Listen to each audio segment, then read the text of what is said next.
बिस्मिल्लाहिर्रहमानिर्रहीम। अस्सलामुअलैकुम। मोअज़्ज़िज़ दोस्तों, सोने के अहराम, चमकते हुए शाही महलात और सहरा के बीचों बीच बहता हुआ अजीम दरियाए नील, मिस्र की हजारों साल तारीख में एक ऐसा दौर भी गुजरा जब इस शान शौकत से भरी सल्तनत का नज़्म नस्क किसी दुनियावी बादशाह के हाथ में नहीं बल्कि अल्लाह के जलीलुल कदर नबी हजरत यूसुफ अलैहिस्सलाम के पास था। ये मिस्र का वो सुनहरी दौर था जब हजरत यूसुफ अलैहिस्सलाम ने अपनी बेपनाह दानिशमंदी से न सिर्फ पूरे मुल्क को बदतरीन कहत से निकाला बल्कि गुलामी के बाजार से उठकर मिस्र के चमकते हुए तख्त पर अदलो इंसाफ की ऐसी शानदार हुकूमत कायम की कि मिस्र के अजनबी लोग भी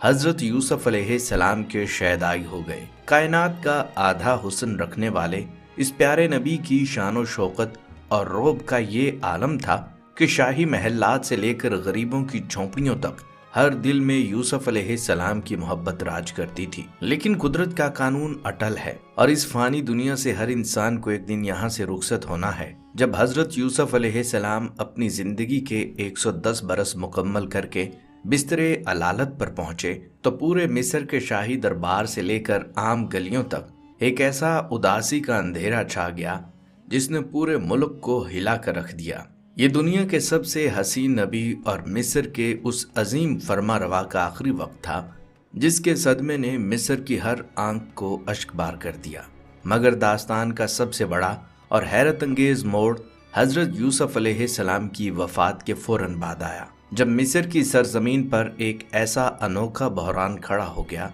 जिसने पूरे मुल्क को एक बड़ी जंग के दहाने पर ला खड़ा किया। ये बहरान किसी तख्त या ताज के लिए नहीं था बल्कि ये खींचतान थी हजरत यूसुफ अलैहिस्सलाम की तदफीन की जगह पर। मिस्र का हर कबीला इस बात पर इसरार कर रहा था कि हजरत यूसुफ अलैहिस्सलाम के इस मुकद्दस वजूद को उनके इलाके में जगह मिले ताकि उनकी ज़मीनें और नस्लें हमेशा के लिए बाबरकत हो जाएं। हालात इस कदर संगीन हो गए कि कबीलों के दरमियान तेज तलवारें निकल आईं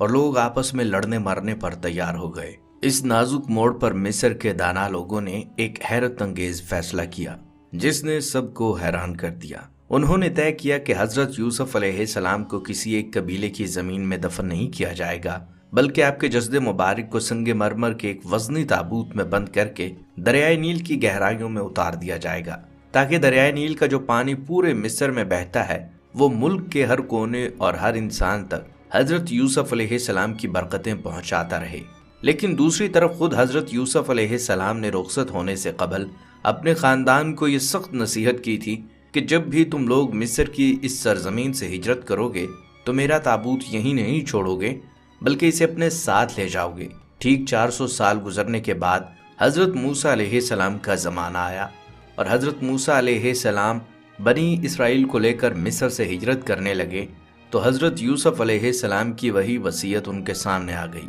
अल्लाह की तरफ से हुक्म हुआ कि इस वसीयत को पूरा किए बगैर ये सफ़र आगे नहीं बढ़ सकता। मगर अब सबसे बड़ी मुश्किल ये थी कि 400 साल का तवील अरसा गुजरने की वजह से मिस्र के लाखों लोगों में से किसी एक को भी मालूम नहीं था कि दरियाए नील की लहरों के नीचे वो मुबारक ताबूत किस जगह छुपा है। ऐसे में तारीख के पन्नों से बनी इसराइल की एक इंतहाई बूढ़ी खातून का जिक्र सामने आता है जो पूरे मिस्र में अकेली इस पोशीदा मकाम से वाकिफ थी। लेकिन जब हजरत मूसा अलैहिस्सलाम इस बुढ़िया के पास पहुंचे तो उसने ताबूत का पता बताने के एक ऐसी हैरत अंगेज और नाकाबिले यकीन शर्त रख दी जिसने लाखों मुसाफिरों के कदमों को एक लम्हे के लिए वहीं रोक दिया। दास्तान का ये पूरा सफर और इन तमाम हैरत अंगेज वाकयात का ताना बाना हजरत यूसुफ अलैहिस्सलाम की अलालत के उन आखिरी लम्हात से जुड़ता है जब हजरत यूसुफ अलैहिस्सलाम ने बिस्तरे बीमारी पर अपने भाइयों और आले याकूब को आखिरी वसीयतें करने के लिए अपने पास बुलाया था।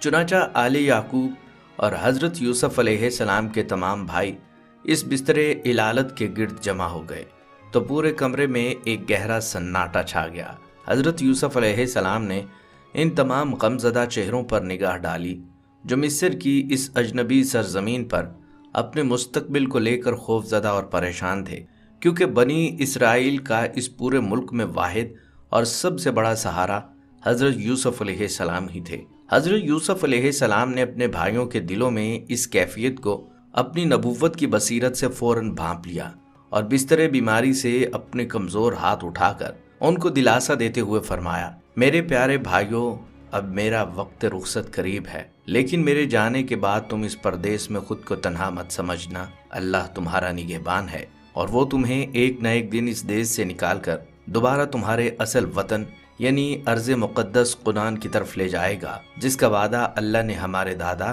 حضرت ابراہیم اور والد حضرت یعقوب علیہ السلام سے فرمایا تھا۔ یہ تسلی بخش الفاظ سن کر بھائیوں کے تڑپتے ہوئے دلوں کو کچھ قرار تو ملا، لیکن اسی پل حضرت یوسف علیہ السلام نے سب کو اپنے مزید قریب ہونے کا اشارہ کیا اور تاریخی وصیت فرمائی جس نے وہاں موجود ہر انسان کو حیرت میں ڈال دیا۔ آپ نے اپنے بھائیوں کی آنکھوں میں آنکھیں ڈال کر فرمایا، جب اللہ کا وہ حکم آ جائے اور تم لوگ مصر چھوڑ کر ارض مقدس کی طرف ہجرت کرنے لگو تو تم مجھ سے یہ پختہ عہد کرو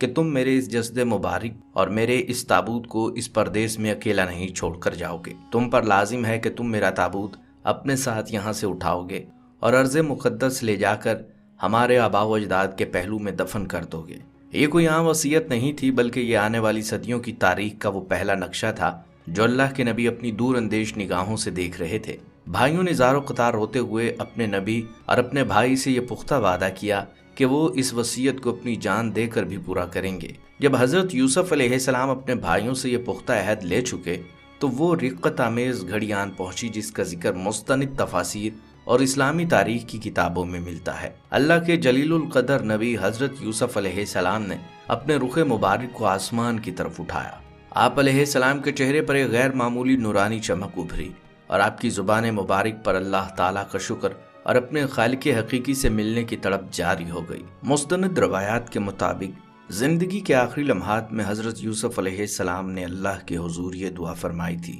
اے میرے پروردگار، تو نے مجھے سلطنت بھی عطا کی اور باتوں کی تہ تک پہنچنا بھی سکھایا۔ اے زمین و آسمان کے پیدا کرنے والے، تو ہی دنیا اور آخرت میں میرا کارساز ہے۔ مجھے اسلام کی حالت میں دنیا سے اٹھا لے اور صالحین کے ساتھ ملا دے۔ ابھی یہ دعا مکمل ہی ہوئی تھی کہ ملک الموت نے انتہائی ادب اور احترام کے ساتھ کائنات کی اس حسین ترین ہستی کی روح مبارک کو قبض کر لیا اور نبوت کا یہ چمکتا ہوا سورج ہمیشہ کے لیے اس فانی دنیا سے رخصت ہو گیا۔ جیسے ہی حضرت یوسف علیہ السلام کی وفات کی یہ دل دہلا دینے والی خبر شاہی محل کی دیواروں سے نکل کر مصر کی عام گلیوں اور بازاروں تک پہنچی تو پورے ملک میں جیسے قیامت برپا ہو گئی۔ وہ مصر جو چند لمحے پہلے تک ایک چمکتی ہوئی خوشحال سلطنت تھا، اب اداسی کے گہرے سمندر میں ڈوب چکا تھا۔ دکانیں بند ہو گئیں، شاہی دربار میں سناٹا چھا گیا اور مصر کا بچہ بچہ زار و قطار رونے لگا، کیونکہ اہل مصر جانتے تھے کہ انہوں نے نہ صرف اپنا ایک مہربان اور عادل بادشاہ کھو دیا، بلکہ اللہ کے ایک ایسے عظیم پیغمبر کا سایہ ان کے سروں سے اٹھ گیا جس نے انہیں ایک بدترین قحط میں مرنے سے بچایا تھا۔ معزز دوستو، حضرت یوسف علیہ السلام کی رحلت کے بعد غسل اور کفن کا مرحلہ مکمل ہوا تو مصر کے تمام قبائل اور امراء کے درمیان ایک عجیب اور سنگین بحران کھڑا ہو گیا جس نے پورے ملک کے امن کو خطرے میں ڈال دیا۔ یہ کھینچ تان حضرت یوسف علیہ السلام کی تدفین کی جگہ کو لے کر تھی۔ مصر کا ہر قبیلہ اور ہر علاقہ اصرار کر رہا تھا کہ حضرت یوسف علیہ السلام کا جسد مبارک صرف ان کی زمین میں دفن کیا جائے تاکہ ان کی نسلیں، ان کے مال مویشی اور ان کی کھیتیاں ہمیشہ کے لیے بابرکت ہو جائیں۔ حالات اس قدر خراب ہوئے کہ قبائل کے سرداروں نے ایک دوسرے کے خلاف تلواریں نکال لیں اور مصر کے لوگ آپس میں ہی لڑنے مرنے پر تیار ہو گئے۔ آل یعقوب اور حضرت یوسف علیہ السلام کے بھائی اس نازک صورتحال کو دیکھ کر انتہائی پریشان تھے، کیونکہ ابھی سلطنت کا غم تازہ تھا اور اب ایک خانہ جنگی کا خطرہ سر پر منڈلا رہا تھا۔ جب یہ تنازع حد سے بڑھ گیا تو مصر کے تمام دانا لوگ، وزراء اور عقل مند سردار ایک جگہ جمع ہوئے تاکہ اس کا کوئی حل نکالا جائے جس پر سب راضی ہو جائیں۔ طویل بحث کے بعد مصر کے ایک دانا شخص نے ایک انوکھا اور تاریخی فیصلہ پیش کیا جس نے سب کو حیران کر دیا۔ اس نے کہا، اگر ہم حضرت یوسف علیہ السلام کو کسی ایک قبیلے کی زمین میں دفن کریں گے تو باقی قبائل کبھی راضی نہ ہوں گے اور ملک میں خون خرابہ ہوگا۔ اس لیے سب سے بہترین حل یہ ہے کہ حضرت یوسف علیہ السلام کے جسد مبارک کو سنگ مرمر کے ایک خاص اور انتہائی وزنی تابوت میں محفوظ کیا جائے اور پھر اس تابوت کو کسی مٹی کی قبر میں اتارنے کی بجائے ہمیشہ کے لیے دریائے نیل کی گہرائیوں میں پانی کی تہہ کے نیچے اتار دیا جائے۔ اس دانا شخص کی منطق یہ تھی کہ دریائے نیل کا پانی چونکہ پورے مصر سے گزرتا ہے اور ہر قبیلے کی زمین کو سیراب کرتا ہے، اس طرح جب یہ پانی حضرت یوسف علیہ السلام کے مبارک تابوت کو چھو کر گزرے گا تو آپ کی برکتیں کسی ایک قبیلے تک نہیں محدود رہیں گی، بلکہ پورے مصر کے ہر کونے اور ہر انسان تک یکساں پہنچتی رہیں گی۔ یہ ایک ایسی حیرت انگیز تجویز تھی جس پر مصر کے تمام قبائل فوراً راضی ہو گئے اور یوں تلواریں واپس میانوں میں چلی گئیں۔ حضرت یوسف علیہ السلام کے جسد مبارک کو سنگ مرمر کے اس وزنی تابوت میں انتہائی ادب و احترام کے ساتھ محفوظ کیا گیا اور پھر مصر کے لوگوں کے سامنے اس مبارک تابوت کو دریائے نیل کی لہروں کے حوالے کر کے پانی کی گہرائیوں میں اتار دیا گیا۔ تاریخ کی کتابوں میں آتا ہے کہ اس تدفین کے بعد دریائے نیل کے پانی میں ایک غیر معمولی برکت پیدا ہو گئی اور مصر کی وہ زمینیں جو کبھی قحط کا شکار رہتی تھیں اب سال بھر ہری بھری رہنے لگیں اور پورے مصر میں خوشحالی کا دور دورہ ہو گیا۔ وقت گزرتا گیا، دن مہینے اور مہینے سالوں میں بدلتے چلے گئے، یہاں تک کہ اس واقعے پر ایک طویل عرصہ بیت گیا۔ وہ نسلیں جو حضرت یوسف علیہ السلام کے دور میں موجود تھیں وہ آہستہ آہستہ دنیا سے رخصت ہو گئیں اور مصر کی تاریخ نے بالکل ایک نیا رخ اختیار کر لیا۔ برسوں کا یہ سفر جب ٹھیک 400 سال کے طویل عرصے پر پہنچا تو مصر کے حالات پوری طرح بدل چکے تھے۔ اب مصر پر فرعون کی ظالمانہ حکومت قائم ہو چکی تھی اور بنی اسرائیل کے لوگ جو کبھی حضرت یوسف علیہ السلام کے دور میں عزت کی زندگی گزارتے تھے اب فرعون کی غلامی اور سخت مظالم کی چکی میں پس رہے تھے۔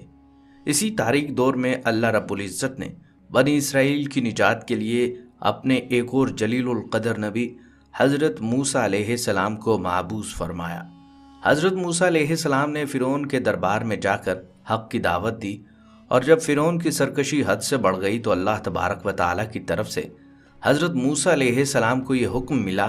کہ وہ بنی اسرائیل کے تمام خاندانوں کو اپنے ساتھ لیں اور رات کے اندھیرے میں مصر کی اس سرزمین سے ارض مقدس یعنی فلسطین کی طرف ہجرت کر جائیں۔ اللہ کا یہ حکم ملتے ہی حضرت موسیٰ علیہ السلام نے بنی اسرائیل کو اکٹھا کیا اور ہجرت کی تمام تیاریاں مکمل کر لیں۔ لاکھوں لوگوں کا یہ قافلہ مصر چھوڑنے کے لیے بالکل تیار تھا، لیکن جیسے ہی روانگی کا وقت قریب آیا اللہ تبارک و تعالیٰ کی طرف سے حضرت موسیٰ علیہ السلام پر ایک وحی نازل ہوئی جس نے پورے قافلے کے قدموں کو وہیں روک دیا۔ اللہ تعالیٰ کی طرف سے جلیل القدر نبی حضرت موسیٰ علیہ السلام کو یہ سخت تاکید کی گئی کہ اے موسیٰ، جب تک تم مصر کی سرزمین میں سے حضرت یوسف علیہ السلام کا وہ مبارک تابوت اپنے ساتھ نہیں اٹھاؤ گے تب تک بنی اسرائیل کی یہ ہجرت مکمل نہیں ہو سکتی اور نہ ہی تمہیں آگے جانے کا راستہ ملے گا۔ یہ حکم سنتے ہی حضرت موسیٰ علیہ السلام شدید پریشانی میں مبتلا ہو گئے، کیونکہ 400 سال کا طویل عرصہ گزرنے کی وجہ سے مصر کے لاکھوں لوگوں میں اب کوئی بھی ایسا انسان زندہ نہیں بچا تھا جو دریائے نیل کی ان لہروں کے نیچے چھپے اس پوشیدہ مقام سے واقف ہو۔ اللہ تبارک و تعالیٰ کا یہ سخت حکم سامنے آتے ہی حضرت موسیٰ علیہ السلام نے بنی اسرائیل کے تمام بزرگوں اور سمجھدار لوگوں کو اپنے پاس بلایا اور ان سے دریافت فرمایا کہ کیا تم میں سے کوئی ایسا انسان ہے جو یہ جانتا ہو کہ حضرت یوسف علیہ السلام کا تابوت دریائے نیل میں کس جگہ دفن کیا گیا تھا؟ لیکن پورے قافلے میں موجود لاکھوں لوگوں کے چہروں پر صرف اداسی اور لاجوابی تھی، کسی ایک شخص کو بھی اس مقام کا علم نہیں تھا۔ 400 سال کی طویل مدت نے اس راز پر وقت کی ایسی دھول جما دی تھی جسے صاف کرنا اب کسی انسان کے بس میں نہیں لگ رہا تھا۔ رات کا اندھیرا گہرا ہو رہا تھا، فرعون کے لشکر کا خوف بھی سر پر تھا اور حضرت یوسف علیہ السلام کا تابوت ڈھونڈے بغیر مصر سے نکلنے کا راستہ بھی بند تھا۔ حضرت موسیٰ علیہ السلام نے اس کڑے وقت میں دوبارہ اللہ کے حضور دعا فرمائی تو بنی اسرائیل کے چند بوڑھے بزرگوں کو ایک انتہائی پرانی بات یاد آئی۔ انہوں نے حضرت موسیٰ علیہ السلام کی خدمت میں عرض کیا کہ اے اللہ کے نبی، ہمارے خاندانوں میں یہ بات نسل در نسل چلی آ رہی ہے کہ بنی اسرائیل کی ایک بہت ہی بوڑھی خاتون جو زندگی کے آخری ایام میں ہے، اس کے پاس حضرت یوسف علیہ السلام کے دور کی کچھ نشانیاں موجود ہیں اور شاید وہ اکیلی اس پوشیدہ مقام سے واقف ہو سکتی ہے۔ یہ سنتے ہی حضرت موسیٰ علیہ السلام نے ایک لمحہ بھی ضائع نہیں کیا اور رات کے اس اندھیرے میں اس بڑھیا کے جھونپڑے کی طرف چل پڑے۔ حضرت موسیٰ علیہ السلام اس انتہائی ضعیف اور بوڑھی خاتون کے پاس پہنچے تو آپ نے دیکھا کہ عمر کی پختگی نے उस बुढ़िया को बिल्कुल कमजोर कर दिया था। हजरत मूसा अलैहिस्सलाम ने उससे फरमाया कि अल्लाह ने मुझे हुक्म दिया है कि मैं मिस्र छोड़ने से पहले हजरत यूसुफ अलैहिस्सलाम का ताबूत अपने साथ लेकर जाऊं। क्या तुम जानती हो कि वो ताबूत दरियाए नील की किस गहराई में मौजूद है? उस बूढ़ी खातून ने वक्त के जलीलुल कदर पैगंबर को देखा। उसके चेहरे पर एक अजीब सी मुस्कुराहट आई और उसने कहा कि हाँ, मैं उस मुबारक मकाम को बहुत अच्छी तरह जानती हूँ और मैं आपको वो जगह भी बता दूंगी, लेकिन मेरी एक शर्त है। हजरत मूसा अलैहिस्सलाम ने सोचा कि शायद ये गरीब और बूढ़ी खातून अपनी ज़ईफ़ी की वजह से कुछ मालो दौलत, सोना चांदी या मिस्र से निकलने के लिए कोई सवारी मांगेगी, इसलिए आपने फरमाया कि तुम जो मांगोगी तुम्हें दिया जाएगा, बस जल्दी से उस ताबूत का पता बता दो, क्योंकि बनी इसराइल का पूरा काफिला हिजरत के लिए तैयार खड़ा है। उस बूढ़ी ही खातून ने जो जवाब दिया, उसने वक्त के जलीलुल कदर पैगंबर हजरत मूसा अलैहिस्सलाम को भी हैरत के समंदर में डबो दिया और लाखों लोगों के इस अजीम सफर को एक लम्हे के लिए वहीं रोक दिया। उस बूढ़ी खातून ने हजरत मूसा अलैहिस्सलाम के चेहरे की तरफ देखा और इंतहाई संजीदगी से अर्ज किया, आए अल्लाह के नबी, मुझे इस फानी दुनिया का कोई मालो दौलत, सोना चांदी या सवारी नहीं चाहिए। मेरी सिर्फ एक ही शर्त है और वो ये कि जब आप अर्ज़ मुक़द्दस यानी जन्नत में दाखिल होंगे तो वहां मैं भी आपके साथ रहूं और मुझे जन्नत में आपकी रफाकत नसीब हो। ये एक ऐसी गैर मामूली और बड़ी शर्त थी जिसे सुनकर हजरत मूसा अलैहिस्सलाम गहरी सोच में पड़ गए, क्योंकि जन्नत में किसी को अपने साथ रखने का फैसला एक पैगंबर भी अपनी मर्जी से नहीं कर सकता। हजरत मूसा अलैहिस्सलाम अभी खामोश ही थे कि इसी पर अल्लाह तबारक व तआला की तरफ से वही नाजिल हुई, ऐ मूसा, इस बूढ़ी खातून की ये शर्त कबूल फरमा लीजिए, हमने इसकी ये दुआ मंजूर कर ली है। अल्लाह का ये हुक्म सुनते ही हजरत मूसा अलैहिस्सलाम ने इस बुढ़िया को जन्नत में अपनी रफाकत की खुशखबरी सुनाई, जिस पर इस खातून का चेहरा खुशी से चमक उठा और उसने कहा, अब आप मेरे साथ दरियाए नील के किनारे चलिए। वो बूढ़ी खातून हजरत मूसा अलैहिस्सलाम और बनी इसराइल के चंद बुजुर्गों को लेकर दरियाए नील के खास मुकाम पर पहुंची, जहां पानी का बहाव बहुत तेज था। उस खातून ने पानी की तरफ इशारा करते हुए फरमाया कि ठीक इस जगह के नीचे हजरत यूसुफ अलैहिस्सलाम के संगे मरमर का ताबूत मौजूद है। मुस्तनिद रवायात और अहादीस मुबारका में आता है कि इसके बाद हजरत मूसा अलैहिस्सलाम ने अल्लाह के हुजूर दुआ फरमाई तो अल्लाह के हुक्म से एक अजीम मौजज़ा रूनुमा हुआ। दरियाए नील का वो तेज बहता हुआ पानी एक खास जगह से बिल्कुल हट गया और दरियाए नील की तह खुश्क होकर सामने आ गई। वहां मौजूद लोगों ने देखा कि पानी के नीचे मट्टी में संगे मरमर का वजनी और चमकता हुआ ताबूत बिल्कुल महफूज हालत में मौजूद था, जिस पर 400 साल गुजरने के बावजूद वक्त का कोई असर नहीं हुआ था। बनी इसराइल के कवि हैकल नौजवानों ने इंतहाई अदब और ताजीम के साथ इस भारी ताबूत को दरियाए नील की गहराइयों से बाहर निकाला। जैसे ही हजरत यूसुफ अलैहिस्सलाम का ये मुबारक ताबूत नील के पानी से बाहर आया तो पूरा माहौल एक खास नूर और खुशबू से महक उठा और बनी इसराइल के लाखों लोगों ने अपनी आंखों से अल्लाह की कुदरत का ये अजीम मौजज़ा देखा। अब हजरत यूसुफ अलैहिस्सलाम की वो 400 साल पुरानी वसीयत पूरी हो चुकी थी और हिजरत का रास्ता भी साफ हो चुका था। चुनाचा हजरत मूसा अलैहिस्सलाम ने इस मुबारक ताबूत को अपने काफिले के आगे रखा और रात के इसी अंधेरे में लाखों बनी इसराइल को लेकर मिस्र की सरजमीन से अर्ज़ मुक़द्दस यानी फ़लस्तीन की तरफ कूच कर गए। अब हजरत यूसुफ अलैहिस्सलाम की वो 400 साल पुरानी वसीयत पूरी हो चुकी थी और हिजरत का रास्ता भी साफ हो चुका था। चुनाचा हजरत मूसा अलैहिस्सलाम ने इस मुबारक ताबूत को अपने काफिले के आगे रखा और उसी रात अंधेरे में लाखों बनी इसराइल को लेकर मिस्र की सरजमीन से अर्ज़ मुक़द्दस यानी फ़लस्तीन की तरफ कूच कर गए। पूरे रास्ते में ये मुबारक ताबूत इस काफिले के लिए अल्लाह की रहमत और बरकत का सबब बना। सालों पर मुहित सहरा के कठिन सफ़र और मुख्तलिफ तारीखी मराहिल से गुजरने के बाद बिलाखिर वो घड़ी आन पहुंची जब यह काफिला फ़लस्तीन की उस मुतबर्रक सरजमीन पर दाखिल हुआ जिसे अंबिया का मस्कन कहा जाता है। हजरत मूसा अलैहिस्सलाम और बनी इसराइल के बुजुर्गों ने हजरत यूसुफ अलैहिस्सलाम की 400 साल पुरानी इस वसीयत को हर्फ बा हर्फ पूरा करने के लिए आपके जस्ते मुबारक को फ़लस्तीन के इसी तारीखी शहर में लाने का फैसला किया जिसे आज हम अल खलील के नाम से जानते हैं। अल खलील वो मुबारक शहर है जहां बनी इसराइल के जद्द अमजद और अल्लाह के खलील हज़रत इब्राहीम अलैहिस्सलाम, हज़रत इसहाक़ अलैहिस्सलाम और हजरत याकूब अलैहिस्सलाम मट्टी की आगोश में अब्दी नींद सो रहे थे। चुनाचा पूरे एहतराम, अकीदत और अश्क बार आंखों के साथ हजरत यूसुफ अलैहिस्सलाम के इस संगे मरमर के ताबूत को अर्ज़ मुक़द्दस की इसी पाक मट्टी में उतारा गया और आपको आपके दादा हजरत इब्राहीम अलैहिस्सलाम और वालिद हजरत याकूब अलैहिस्सलाम के बिल्कुल पहलू में हमेशा के लिए दफन कर दिया गया। मुअज़्ज़िज़ दोस्तों, इस अजीम दास्तान के मुकम्मल होने के बाद अब चंद ऐसे मुस्तनिद और तारीखी हक़ाइक़ सामने आते हैं जो इस वाक़े की गहराई को समझने के लिए इंतहाई ज़रूरी है। इस्लामी तारीख़ और तफसीर की किताबों में ये बात मिलती है कि जब हज़रत मूसा अलैहिस्सलाम ने हज़रत यूसुफ अलैहिस्सलाम के इस मुबारक ताबूत को दरियाए नील से निकाला तो वो सिर्फ़ एक तदफीन की वसीयत को पूरा नहीं कर रहे थे, बल्कि इसके पीछे एक बहुत बड़ी इलाही मसलहत छुपी हुई थी। मिस्र के फ़िरौनों की ये आदत थी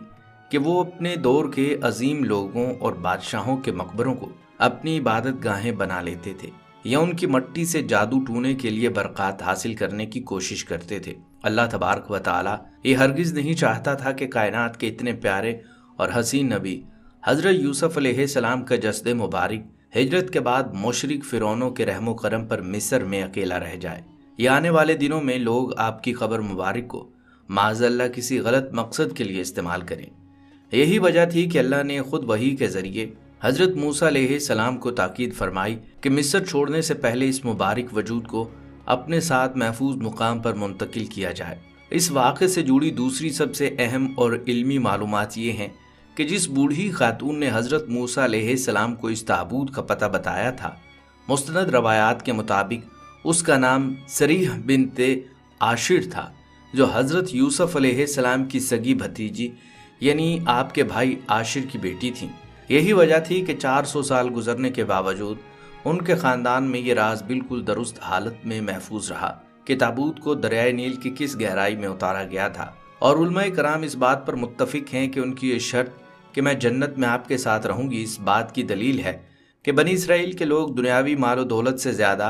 आखिरत की कामयाबी को अहमियत दिया करते थे। अल खलील के इस शहर में जहाँ आज भी यूसुफ अलैहिस्सलाम आराम फरमा है, वहाँ आपके मिज़ार मुबारक के पास मौजूद कदीम कुतबात और तारीखी आसार आज भी इस 400 साला सफ़र की गवाही देते हैं जो मिस्र से शुरू होकर अर्ज़ मुक़द्दस पर आकर ख़त्म हुआ था। मुअज़्ज़िज़ दोस्तों, कायनात के सबसे हसीन इंसान, मिस्र के अजीम फरमारवा और अल्लाह के जलीलुल क़दर नबी हज़रत यूसुफ अलैहिस्सलाम की ये दास्तान वफ़ात हमें ये गहरा सबक देती है कि दुनिया का अरूज, हुस्न, जवानी और बादशाहत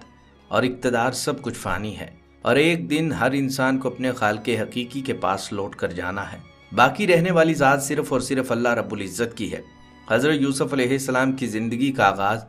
कुएं की गहराई से हुआ। आप ग़ुलामी के बाज़ारों से गुज़रे, मिस्र के तख्त पर शान व शौकत के साथ हुकूमत की और वफ़ात के बाद दरियाए नील के नीचे 400 साल गुजार कर बिलाखिर अपने अजदाद के पहलू में आराम फरमा हुए। तारीख़ का ये अनोखा और ईमान अफरोज़ वाक़या रहती दुनिया तक इंसानों के ईमान को ताज़ा करता रहेगा। अल्लाह रब्बुल इज़्ज़त से दुआ है कि वो हमें अंबिया इकराम अलैहिस्सलाम के उसवा हसना पर चलने और इन सच्चे वाक़यात से इबरत हासिल करने की तौफ़ीक़ अता फरमाए। कमेंट सेक्शन में अपनी दुआओं की कबूलियत के लिए आमीन ज़रूर लिखिएगा। क्या पता किस मोमिन की ज़ुबान से निकला हुआ आमीन हम सब की मग़फ़िरत का सबब बन जाए। साथ ही हमें ये भी ज़रूर बताइएगा कि आप दुनिया के किस मुल्क या पाकिस्तान के किस खूबसूरत इलाके से हमारी ये वीडियो देख रहे हैं। आपके कमेंट्स हमारे लिए इंतहाई कीमती हैं। मुअज़्ज़िज़ दोस्तों, अगर यूसुफ अलैहिस्सलाम की वफ़ात की इस मुस्तनिद और ईमान अफरोज़ दास्तान ने आपके दिल पर असर किया है तो इस वीडियो को लाइक ज़रूर कर दीजिए। यूट्यूब का जदीद एल्गोरिदम इस वीडियो को तभी दूसरे मुसलमानों तक पहुंचाएगा जब आप इस बटन पर लाइक करेंगे, इसलिए इस कार्य खैर में अपना हिस्सा डालने के लिए लाइक करना मत भूलिएगा। और अगर आप चाहते हैं कि तारीख़ इस्लाम की ऐसी ही मुस्तनद और दिलों को झंझोड़ देने वाली वीडियोस आपको रोज़ाना मिलती रहें तो हमारे इस चैनल को सब्सक्राइब करके बेल आइकन को ज़रूर दबा दें। अल्लाह आपका और हम सब का हामी नासिर हो। अल्लाह हाफिज़।